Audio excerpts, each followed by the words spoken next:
Hello friends, welcome to my YouTube channel Sinha Study Circle. I am Sanjay Sinha, your English guide. हम लोगों ने जो passive voice का lecture series शुरू किया था, ये आज उसका लास्ट क्लास होगा. इसमें मैं आपको कुछ स्पेशल रूल्स बतलाऊंगा पैसिव वॉइस बनाने का.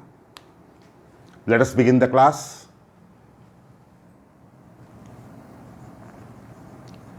Passive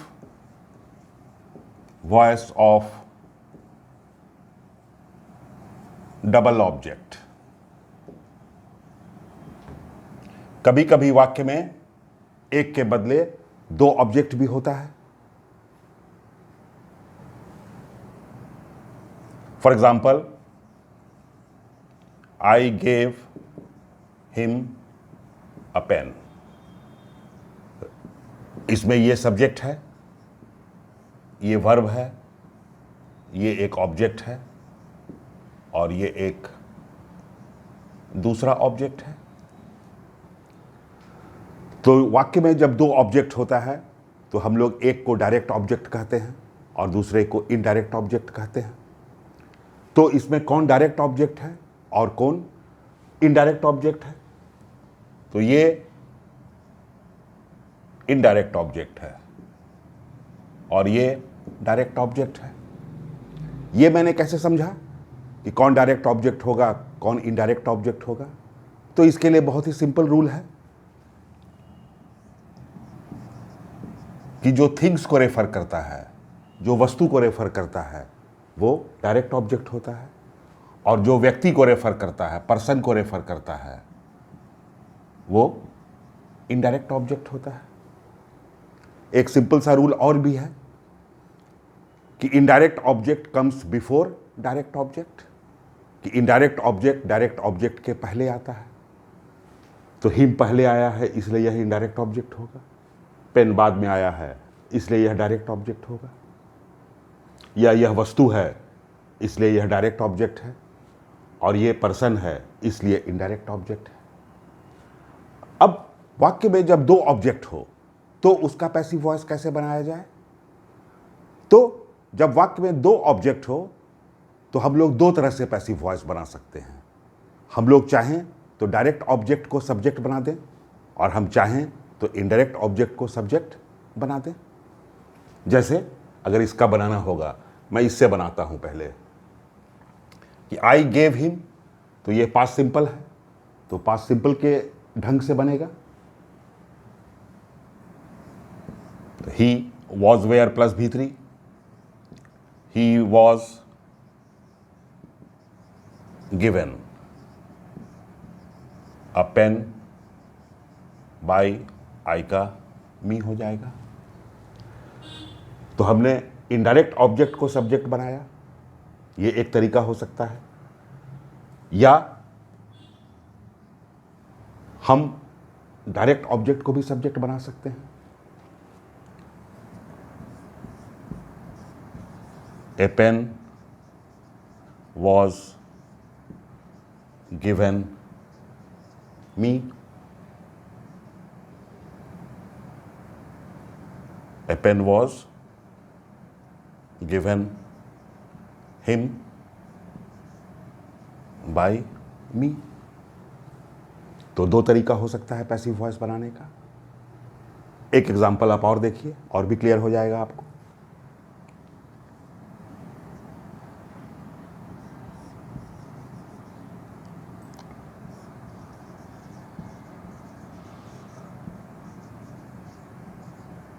you present her a ring. तो ए रिंग वस्तु है इसलिए यह डायरेक्ट ऑब्जेक्ट होगा. हर व्यक्ति को रेफर करता है इसलिए इनडायरेक्ट ऑब्जेक्ट है.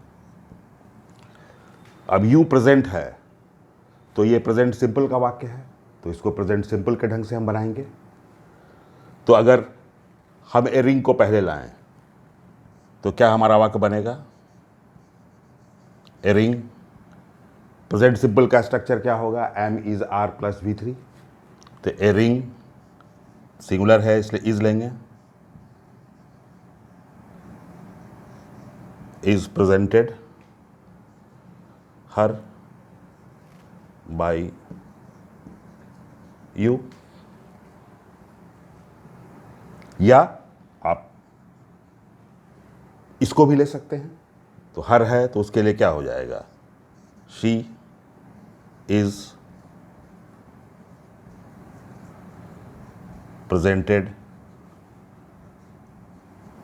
ए रिंग बाय यू है, तो यू ही हो जाएगा।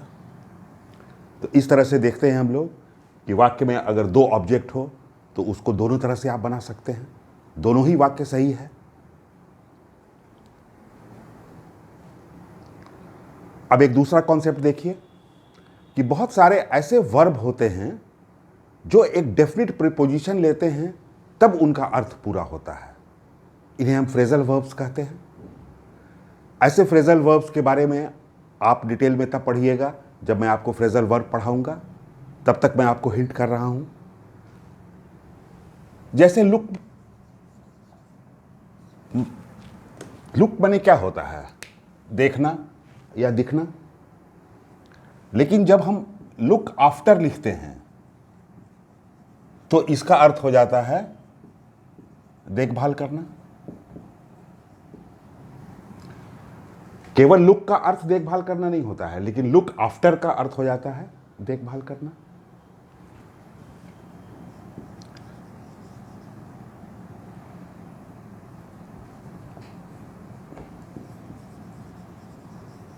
लाफ का मतलब तो हंसना होता है, लेकिन लाफ एट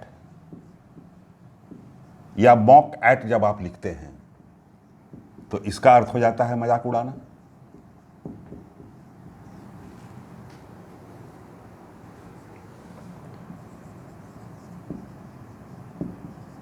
जब आप इंक्वायर्ड इनटू लिखते हैं तो इसका अर्थ हो जाता है इन्वेस्टिगेट।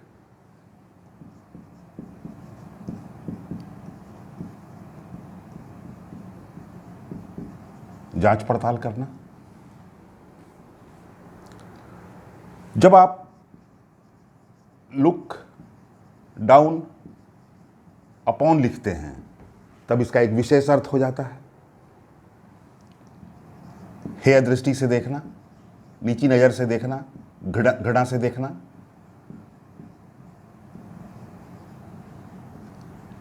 तो ऐसे फ्रेजल वर्ब्स के साथ जब हमें कोई पैसिव वॉइस आए तो हम उसे कैसे बनाएंगे। सपोज एक एग्जांपल लीजिए आप,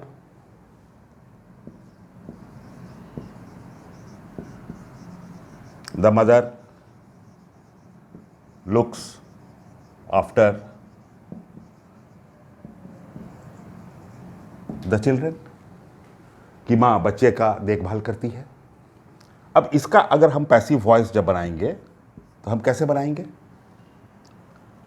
हम पहले तो हम इसको इधर लाएंगे, ऑब्जेक्ट को सब्जेक्ट की जगह पर, the children, the mother looks after है तो प्रेजेंट सिंपल है, तो प्रेजेंट सिंपल की तरह से बनाएंगे। और आप जानते हैं कि चाइल्ड का प्लूरल होता है चिल्ड्रन, इसलिए यहां पर आर लगेगा।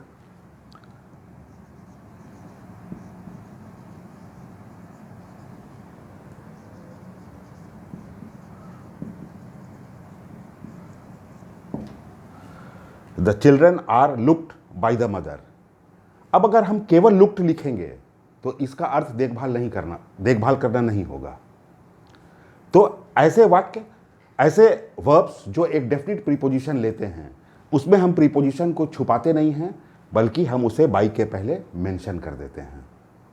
तो हमारा वाक्य क्या बनना चाहिए था,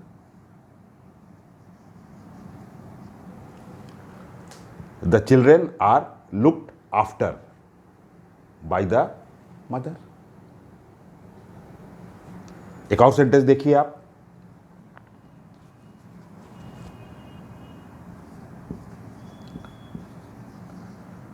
the police inquired into the case. तो इसका पैसिव बनाएंगे जब हम, तो केस को हम सब्जेक्ट की जगह पर लाएंगे। पुलिस इंक्वायर्ड है तो पास्ट सिंपल है, तो पास्ट सिंपल की तरह से बनाएंगे हम, द केस वॉज इंक्वायर्ड।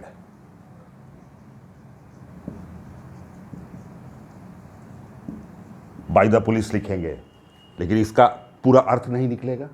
पूरा अर्थ निकलेगा जब हम इनटू लगाएंगे तब। तो ऐसे वाक्य में आप उसके प्रीपोजिशन को छुपाएंगे नहीं, बल्कि उसके प्रीपोजिशन को आप मेंशन कर देंगे। क्लियर होगा आपको? वैसे एक एग्जांपल आप और भी देख सकते हैं।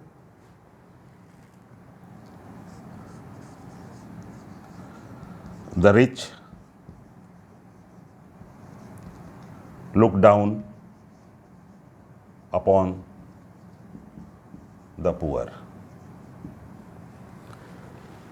आप लोगों को मालूम होगा द रिच मतलब होता है अमीर लोग, द पुअर माने होता है गरीब लोग। तो अमीर लोग गरीब लोगों को हेय दृष्टि से देखते हैं, नीची नज़र से देखते हैं। तो लुक डाउन अपॉन पूरा पूरी का अर्थ होता है हेय दृष्टि से देखना। तो डेफिनेटली जब हम इसका पैसिव वॉइस बनाएंगे तो हम पूरा लिखेंगे, छुपाएंगे नहीं प्रीपोजिशन को। तो अगर इसका पैसिव वॉइस बनाना है आपको तो आप कैसे बनाएंगे? द पुअर गरीब लोग, ये प्लूरल हो जाता है, इसलिए हमारा वर्ब क्या होगा? Are. The poor are looked down upon by the rich. जब आप फ्रेजल वर्ब्स पढ़ेंगे तो आप डिटेल में इसके बारे में जानकारी हासिल करेंगे कि कौन से ऐसे वर्ब्स होते हैं जो डेफिनिट प्रीपोजिशन लेते हैं। अब नया कॉन्सेप्ट देखिए कि कुछ ऐसे इनडेफिनिट प्रोनाउंस हैं जो डेफिनिट नहीं होते हैं, वेग होते हैं, अस्पष्ट होते हैं, उनसे किसी खास व्यक्ति का बोध नहीं होता है। तो ऐसे इनडेफिनिट प्रोनाउन कौन से हैं? जैसे everyone, everybody, someone, somebody, no one, nobody, anyone, anybody. इससे किसी डेफिनिट पर्सन का बोध नहीं होता है। या ऐसा नाउन जो अंडरस्टूड हो कि भाई आदमी को अरेस्ट कौन करेगा? तो निश्चित है कि पुलिस ही अरेस्ट करेगी। जनता को, किसी लीडर को, पीएम को, सीएम को कौन चुनेगा? तो जनता ही चुनेगी। रिजल्ट कौन निकालेगा?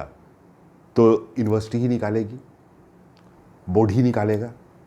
तो इस तरह का जो अंडरस्टूड नाउन होता है उसे हम चाहें तो लिख भी सकते हैं और चाहें तो छुपा भी ले सकते हैं।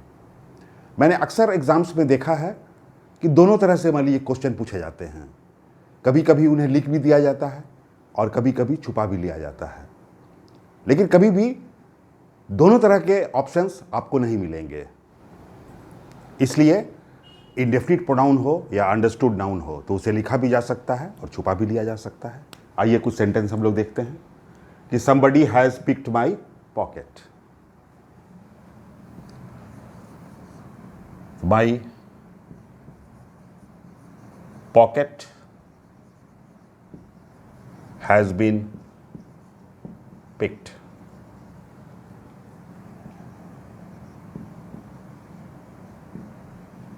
by somebody अगर हम छुपा भी लें तो वाक्य पे कोई असर नहीं होगा। They will declare the result soon।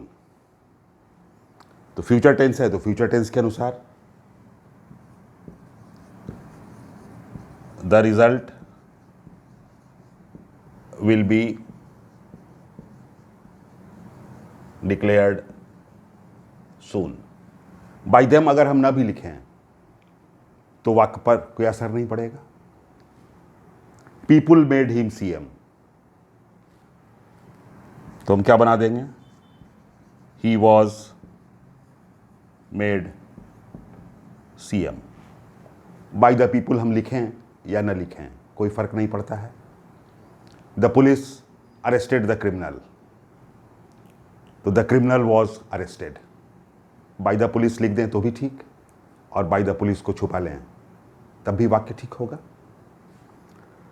केवल एक ध्यान इसमें रखना है कि कुछ ऐसे इनडेफिनिट प्रोनाउन होते हैं जो निगेटिव अर्थ लेते हैं। नोबडी मीन्स कोई नहीं, नन, नो वन, इस तरह के जो प्रोनाउन हैं ये निगेटिव अर्थ लेते हैं, तो हमें एक नॉट का इस्तेमाल करना होगा। ध्यान दीजिए आप,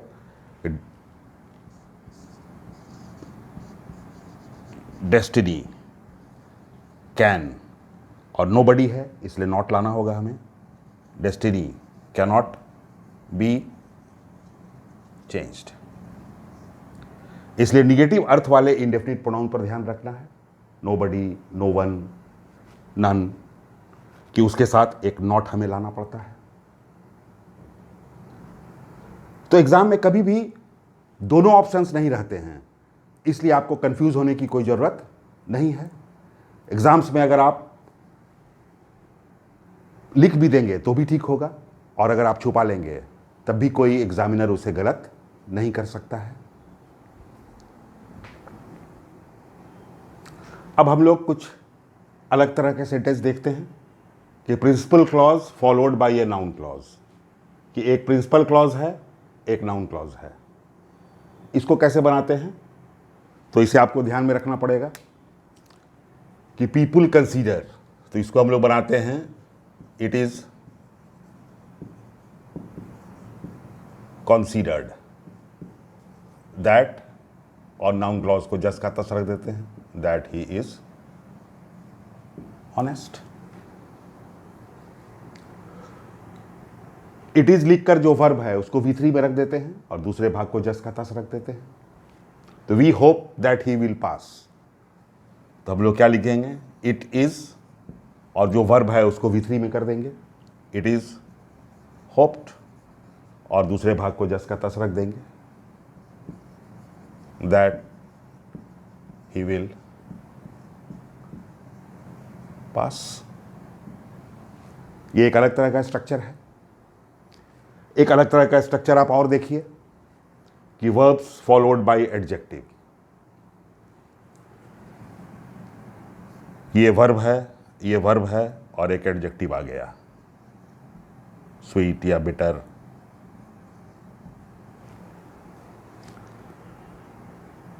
रोज smell sweet, chillies, chilli means मिर्चाई। अब इसको एकदम अलग तरह से बनाया जाता है। इसको हम कैसे बनाते हैं कि rose is sweet when it is smelt, smell का V3 स्मेल्ट, कि rose is sweet when it is smelt. उसी तरह अगर आपको बनाना हो चिलीज टेस्ट बिटर, तो आप कैसे बनाएंगे,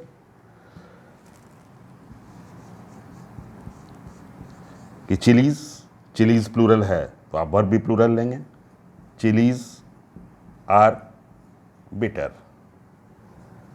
व्हेन नाउन प्लूरल है तो प्रोनाउन भी प्लूरल होगा, when they are tasted. Hope आप लोगों को ठीक से समझ में आया होगा। मैंने बहुत ही डिटेल में आपको पैसिव वॉइस पढ़ाया है, लेकिन आपको ये कैसे कॉन्फिडेंस होगा कि आपने जो पढ़ा है उन सारे रूल्स को, ट्रिक्स को अप्लाई कर आप डिफरेंट कॉम्पिटिटिव एग्जाम्स के क्वेश्चन को भी सॉल्व कर लेंगे। तो डेफिनेटली आपको ज़रूरत होगी एक प्रैक्टिस सेट की। जैसा हम लोगों ने टेंस में प्रैक्टिस सेट बनाया था, वैसा ही एक प्रैक्टिस सेट में पैसिव वॉइस में बनाऊंगा, ताकि आप अपने आप को एनालाइज कर सकें। So practise passive voice before the test. Thank you for watching my videos, and don't forget to like, share and subscribe my channel.